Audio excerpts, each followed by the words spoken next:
해 주십시오. 예, 경기도 김포울의 박상혁 의원입니다. 우리 국무조정실장님께 여쭙겠습니다. 네.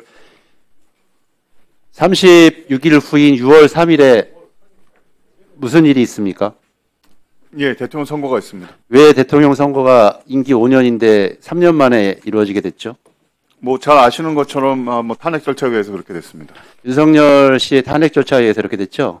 윤석열 씨가 3년 동안 대통령을 하면서 총리가 몇 번 바뀌었습니까?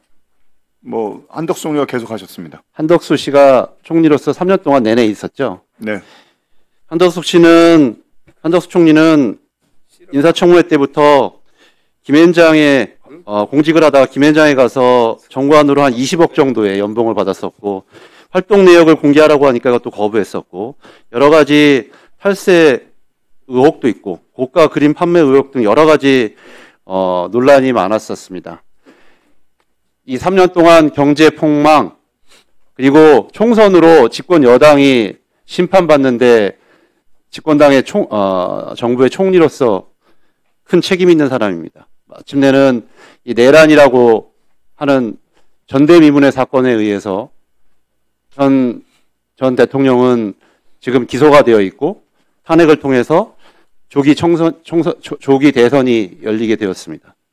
이런 분이 지금 방금 보니까 30일이 아니라 5월 1일 날 사퇴를 하고 대선에 출마한다고 하는데, 국민 여러분들이 어떻게 생각하시는지 한번 보겠습니다. 여론조사, 예, 한번 보시죠. KBS 여론조사인데 70%가 반대를 하고 있습니다. 비상계엄이라든지 연루 의혹, 좀 전에 얘기했던 윤석열 정부 실패에 대한 책임을 지고 있고, 또한 권한대행으로서 해야 할 역할들이 있는데 이런 것들을 다 저버리고 출마한다고 하는데 국민 여론의 70%가 반대를 하고 있는 상황입니다. 근데 최근에 보니까 한덕수 씨가 굉장히 신이 났어요. 4월 4일 이후로. 일정을 한번 볼까요? 좀 전에 우리 방기선 시장님은 여러 가지 회의를 했다고 그러는데 제가 갖고 있는데 2024년 1월부터 6월까지 일정 중에 6개월간 일정 중에 현장을 간 일정이 거의 없습니다. 대부분 청사에서 회의를 하거나 의전적인 역할을 했었었는데 갑자기 이분이 4월 4일 이후로 전국을 막 돌아다니기 시작합니다. 외신 인터뷰를 합니다. 광주, 울산, 평택, 인천. 국민들의 세금으로 자기 선거운동을 열심히 하고 다니고 있습니다. 우리 잠깐 멈춰주시고요. 정무실장님 잠깐 나와주시죠. 정무실장입니다. 정무실장님도 사임하시나요? 사표 내세요? 아닙니다. 예. 우리 한덕수 총리가 나가셔도 사표는 안 내십니까? 가정을 전제로 제가 답변을 드리는 게 적절치는 않은데, 제가 지금 맡은 바 소위 결정직이 29명인데 네. 지금 몇 명이나 사표를 내실 예정입니까? 제가 정확하게 제가 말씀드리겠습니다. 그거는 뭐 지금까지 사표 낸 사람은 저 비서실장밖에 없습니다. 공보실장 안 냈나요? 안 냈습니다. 안 냈습니까? 네, 아직 안 냈습니다. 어떻게 될지 모르겠습니다만. 그런데 최근에 인터뷰를 보면 한덕수 측이라고 하면서 굉장히 여러 가지 정치적 함의를 한 답변들을 한 사람이 있습니다. 그분이 누굽니까? 제가 보기에는 뭐 국무조정실은 아닌 것 같고, 비서실장이 했나요? 공보실장이 했나요? 정무실장이 하셨어요? 여러 가지 언론 답변에 대해서 굉장히 한덕수 측이라고 하면서 아직 뭐 결정된 바가 없다 등 굉장히 정치적인 얘기를 하셨는데 누가 답변하신 거죠? 아마 저희 총리실에서 얘기를 했으면 총리실 관계자 내지는 고위 관계자라고 표현했을 겁니다. 총리실의 관계자들은 당적이 없죠. 당연히 없습니다. 정치행위를 하면 어떻게 되죠? 처벌받을 수 있죠. 예, 처벌받을 수 있겠죠. 네. 저는 새 정부가 들어서면 거기에 있는 총리실의 관계자들은 전부 다 감사원 조사나 내용들을 받아야 된다고 생각합니다.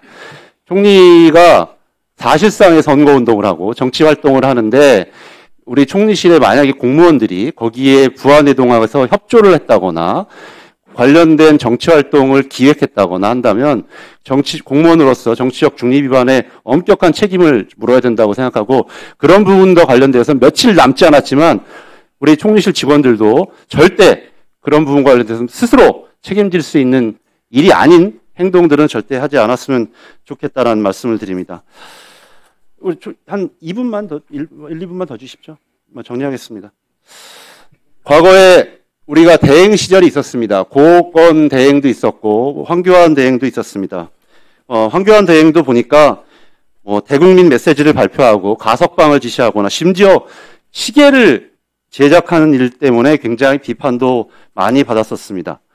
그럼에도 불구하고 황교안 대행도 적어도 대통령 선거 일정이 확정된 이후에는 자신의 명확한 정치 일정을 밝히고 불출마를 선언했었습니다. 그런데 한덕수 총리는 지금 자신을 임명했던 윤석열 씨의 전례를 따라서 꽃가마를 타겠다고 아마 뭐 30일이든 1일이든 이제 출마를 하는 것이 거의 기정사실인 것 같고 우리 총리실의 여러 공무원들도 뭐 몇 명이 될지 모르지만 여기에 동참할 것으로 생각합니다. 아까 보여드렸던 것처럼 국민들의 절대 다수 70%가 반대하고 있고 지금 뭐 아까 우리 개인정보보호위원장님한테도 여쭤보는 것처럼 경제뿐만 아니라 이렇게 2,500만 많은 국민들이 개인정보가 침탈당하는 위기에 있어서 많은 국민들이 불안해하고 있는 상황에 이 권한대행이란 분은 국민들의 의사와는 관계없이 이제 출마를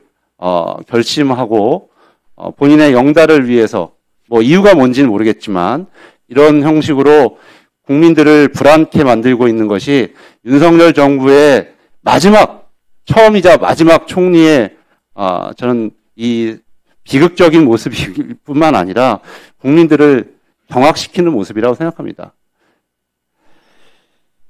저는 국민의힘 시장님께서 마지막으로 한번 총리한테 얘기를 하시는 게 마땅하다고 생각합니다. 뭐 당장 사표를 내라는 얘기도 있을 수 있지만 지금이라도 이 수많은 공직자들이 보고 있지 않겠습니까? 한두의 공직을 하신 분도 아니고 이런 분이 이렇게 나가시게 되면 앞으로 우리 많은 공직을 하고 있는 후배들이 어떤 국민들로부터 평가를 받을지 다시 한번 지금이라도 재고해 보시는 것이 이게 많은 공직자 후보들에 대한 좀 도리라고 생각하는데요. 우리 국조실장님 한번 그러실 의향이 있으신가요?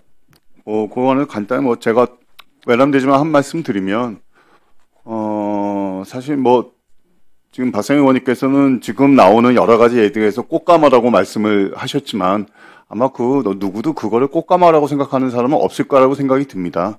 그리고 50여 년 동안 국무총리님께서 국민의힘에 경선 비용 내면서 경선하고 있는 분들도 있어요. 제가 계속 말씀드리겠습니다. 네, 계속 말씀드리겠습니다. 50여 년 동안 사실 사무관부터 시작해서 국무총리 두 번을 역임을 하시고 오시는 동안 저는 지금까지 옆에서 봐온 바로는 자신의 지위를 사적 이익에 이용하시거나 그런 거는 절대 없으리라고 생각을 하고 지금 상황에서도 지적을 해주셨지만 4월 4일날 탄핵 이후에 트럼프 대통령과 4월 8일날 통화를 하시고 대외 신인도 유지를 위해서 여러 가지 노력을 하고 계시는 겁니다. 그래서 그런 점은 너무 왜곡된 시각으로 보지 마시고 조금 나라를 위해서 애쓴다고 좀 한번 생각해 주셨으면 좋겠습니다. 나라를 위해서 네. 지금 나가서 출마하겠다 그래요. 자.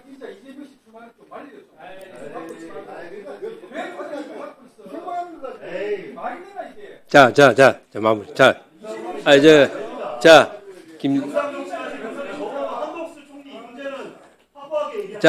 잠깐만요. 그만하세요. 이거 여기서 논쟁할 거 아니잖아요.